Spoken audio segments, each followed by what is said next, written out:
الحمدللہ رب العالمین والصلاة والسلام علی سید الانبیاء والمرسلین اما بعد فاعوذ باللہ من الشیطان الرجیم بسم اللہ الرحمن الرحیم۔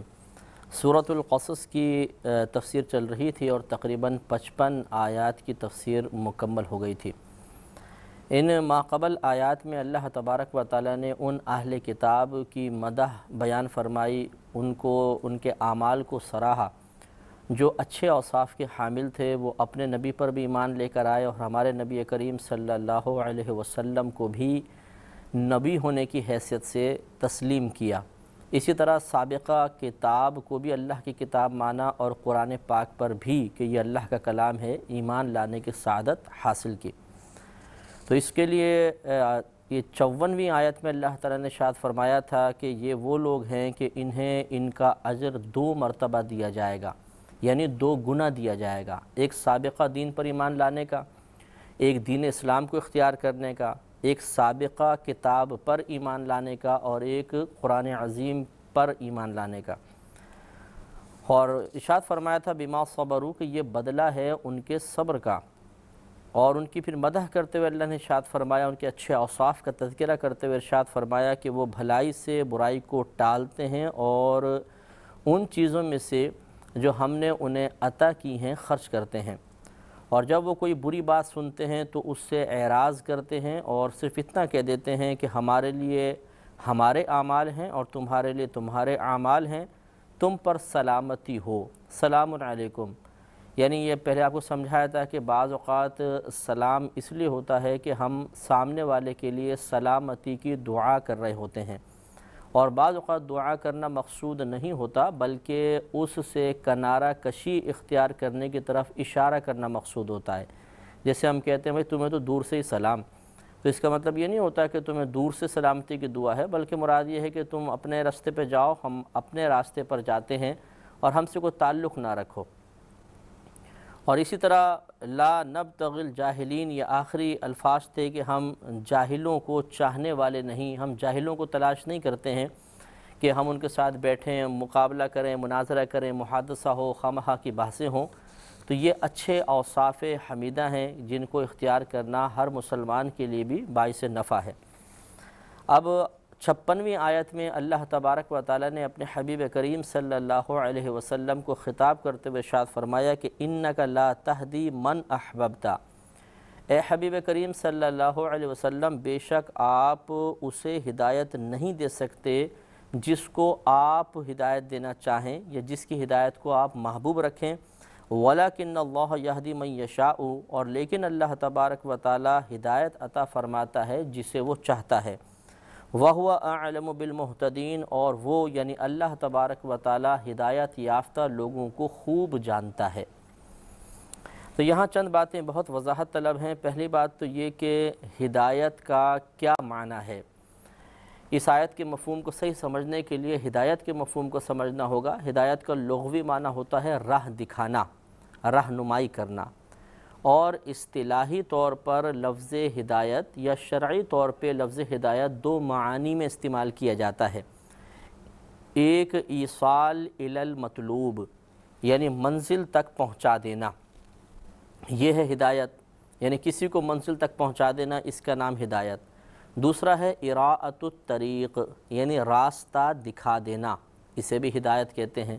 مثال کے طور پہ کوئی آپ سے پوچھتا ہے کہ بھائی یہ قائد اعظم کا مزار کہاں ہے، جیسے ہمارے کراچی کے اعتبار سے ہم عرض کرتے ہیں، تو آپ اس سے کہیں کہ آئے میرے ساتھ بیٹھیے میں آپ کو چھوڑ دیتا ہوں، آپ گئے اور اس کو سیدھا قائد اعظم کے مزار پر اتار دیا، یہ ہے ایصال الی المطلوب، یعنی منزل تک پہنچا دینا۔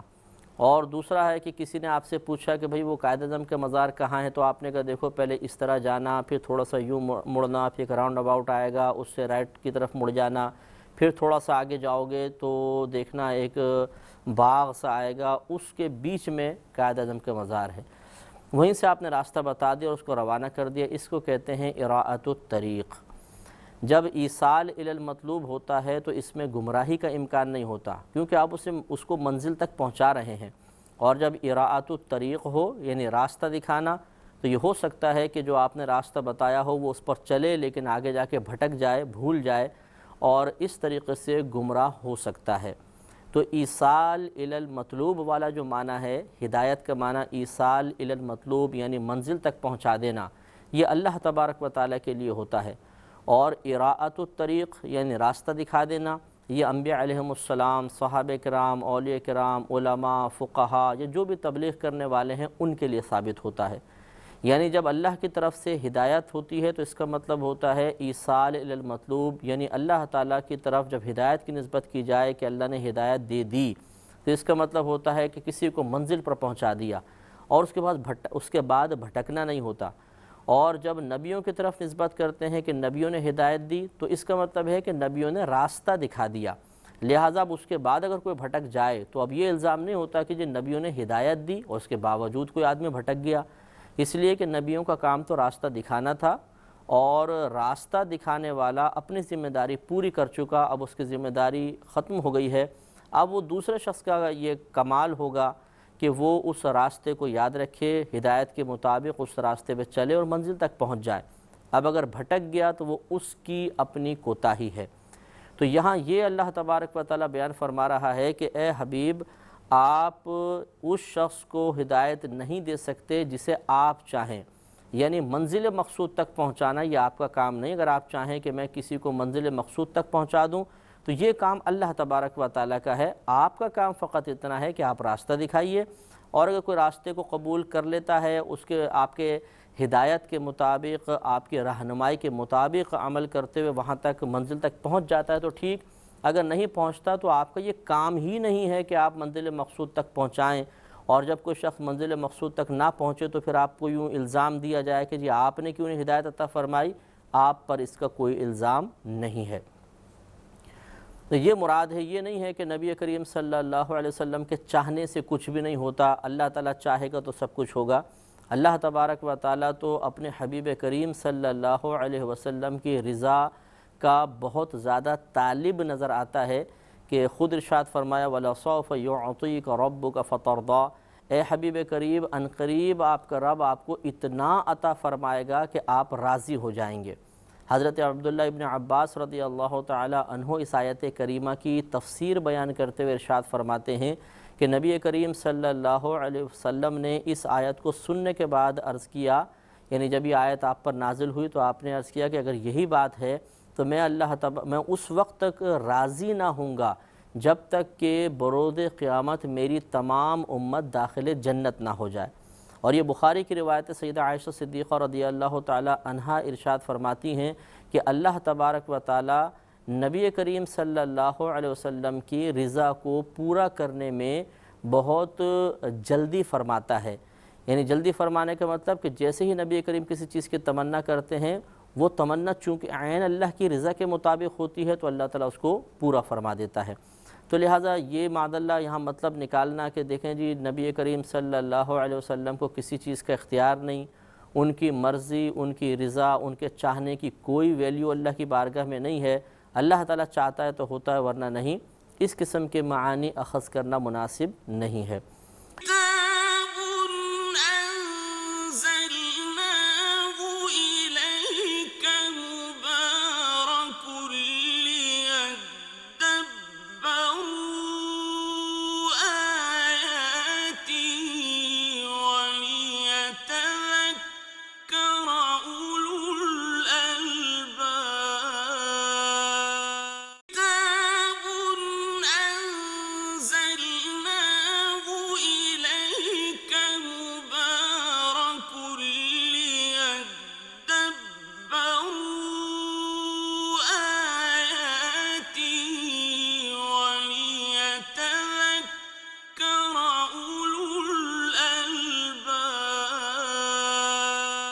بہرحال اس آیت کا یہ مفہوم آپ ذہن میں رکھیے کہ یہاں نبی کریم صلی اللہ علیہ وسلم کی معاذ اللہ اختیارات کی کمی کی طرف اشارہ کرنا مقصود نہیں ہے، بلکہ آپ کو یہ تسلی دینا مقصود ہے کہ اگر بالفرض کوئی آپ کسی کی ہدایت چاہتے بھی ہوں اور وہ آپ کی ہدایت کو قبول نہ کرے تو اس میں آپ کا کوئی قصور نہیں ہے، کیونکہ اللہ تبارک و تعالی ہی بہتر جانتا ہے کہ کون ہدایت قبول کرنے والا ہے اور کون ہدایت قبول کرنے والا نہیں ہے۔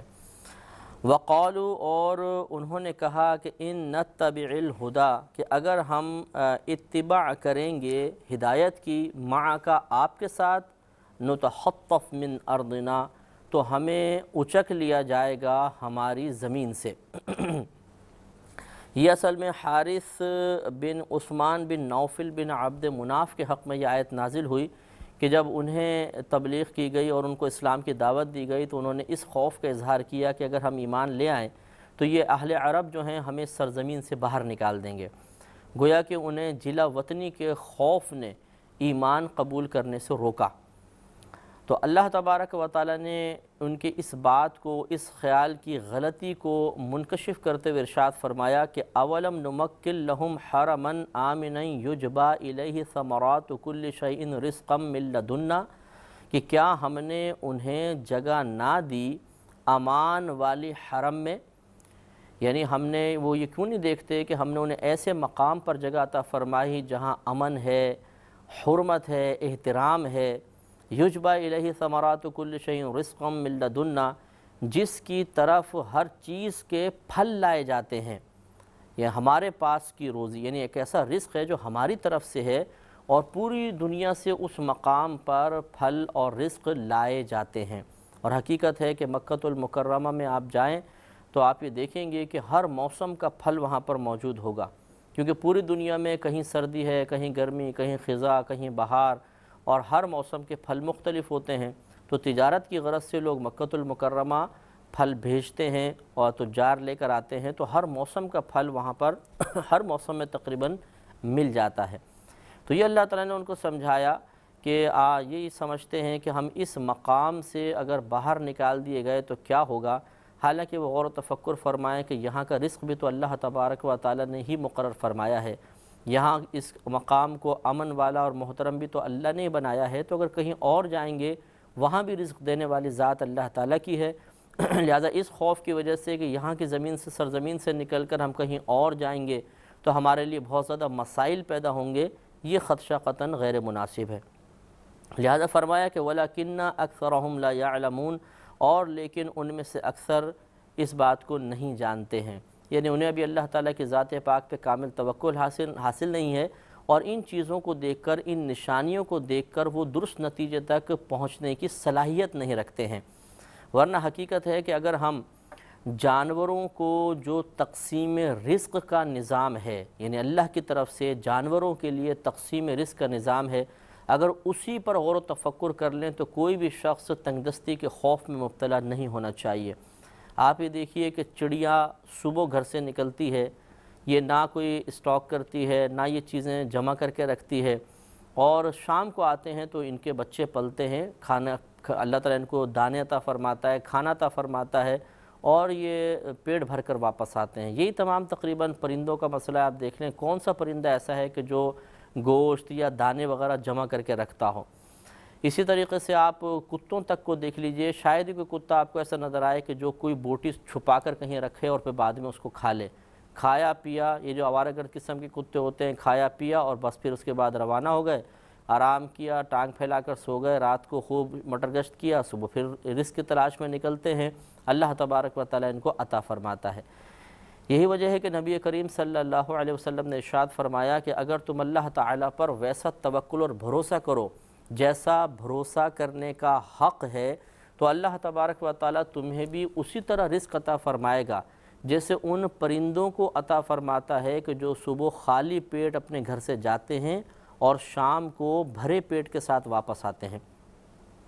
تو کتنی نفیس مثال سے نبی کریم صلی اللہ علیہ وسلم نے سمجھا کر اللہ تبارک و تعالیٰ پر توکل کی دعوت ارشاد فرمائی کہ جانوروں کو دیکھو کہ وہ اللہ پہ کتنا بھروسہ رکھتے ہیں کہ وہ کوئی چیز جمع نہیں رکھتے اور اللہ تعالیٰ ان کو بھوکا بھی نہیں مارتا، عطا فرماتا ہے۔ تو انسان تو اشرف المخلوقات ہے، جب ایک بے عقل مخلوق اللہ تعالیٰ پر اتنا اعتماد رکھتی ہے تو صاحب عقل کو تو موجودہ دلائل پر غور و تفکر کرنے کے لیے عقل دی گئی ہے، تو وہ اور زیادہ اللہ پہ بھروسہ کرے۔ لہذا یہ بات ان کو سمجھائی گئی کہ یہ اکثر لوگ یہ نہیں جانتے ہیں، اگر یہ جانتے، ان نشانیوں کو دیکھتے تو آسانی سے فیصلہ کر سکتے تھے کہ اس زمین کو امن کس نے عطا فرمایا، اس کو محترم کس نے فرمایا،